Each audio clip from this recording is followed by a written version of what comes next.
5 minutes. Juste encore 5 minutes. Pour profiter de la température et de la texture parfaite. Pour essayer de me rappeler du rêve que je viens de faire. Je pense qu'il s'infuse dans mon matelas. Alors si je m'en détache, je l'oublierai tout de suite et ne pourrai jamais le noter. Que s'y passait-il? J'étais dans un magasin, une sorte de coop souterraine, avec une fille que je ne connaissais pas. On s'achetait des 4 heures. Je choisissais une pâtisserie avec du gluten en me disant que ça irait pour cette fois. Autour d'une table, au milieu des rayons jaunes, une famille qui parlait à un enfant que je ne connaissais pas. Un homme me le tend, l'enfant devait avoir 2 ans. Je m'assieds par terre en tailleur, lui sur mes genoux. Il pleure. Je lui dis que ce n'est pas grave de faire des erreurs, que ça arrive d'agir sous la colère, qu'il faut juste s'en rendre compte, accepter et s'excuser. Face à nous s'assied quelqu'un que je connais très bien. Une amie que je ne verrai jamais plus que dans mes rêves. Je suis heureuse qu'elle soit passée cette nuit. Si tu savais le nombre de fois que j'ai fait des remarques désobligeantes à Bay juste parce que j'étais de mauvaise humeur, dit-elle à l'enfant en me regardant, alors qu'il aurait suffi d'attendre que je me calme avant d'ouvrir ma bouche. L'enfant nous écoute, il ne pleure plus, et je le rends à sa famille. Je regarde mon ami qui est venu s'excuser de ses comportements passés. Je ne lui en veux pas.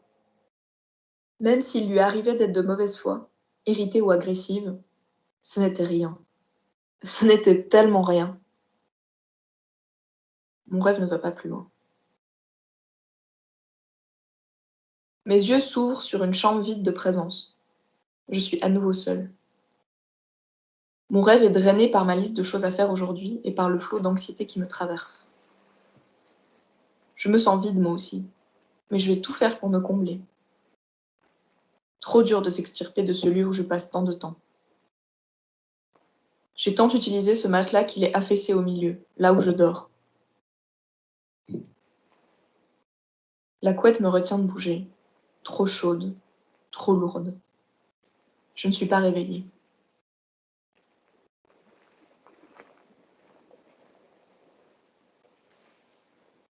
Se concentrer est, pour moi, l'une des choses les plus compliquées.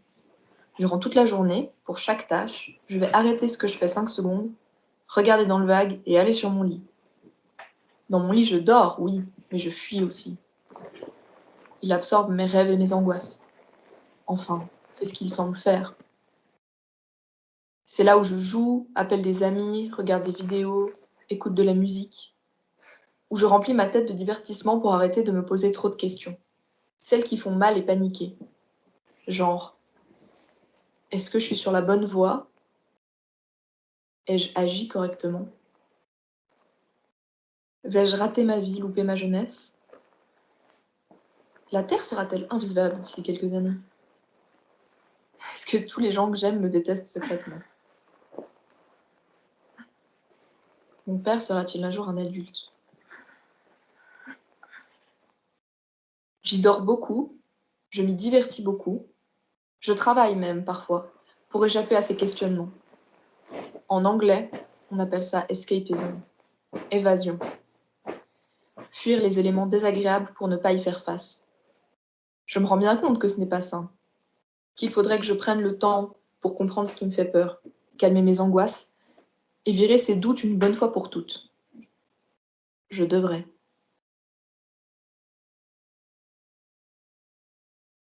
Quand je me sens abandonnée, trahie ou sans valeur, c'est mon moi émotionnel qui prend le dessus et le moi logique n'arrive plus à suivre. Comme si le moi émotionnel créait un mur poisseux et épais entre le moi logique et les commandes de mon cerveau.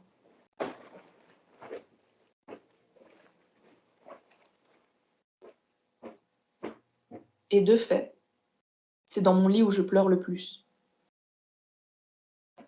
Quand la chaleur et le poids de ma couette ne suffisent pas à me calmer. Que tout s'abat sur moi d'un coup car j'ai tout repoussé.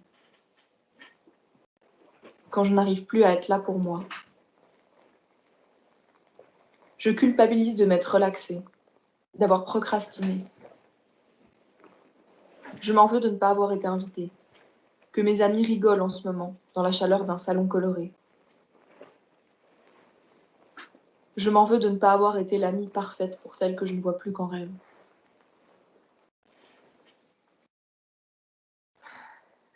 J'ai si froid. Je me vide de tout ce qu'il me reste. Mon lit absorbe mes larmes aussi. Je regarde par la fenêtre fermée quand les lumières de la ville clignotent dans le noir, et je me rappelle d'à quel point le monde me fait peur, mais d'à quel point j'aimerais y plonger.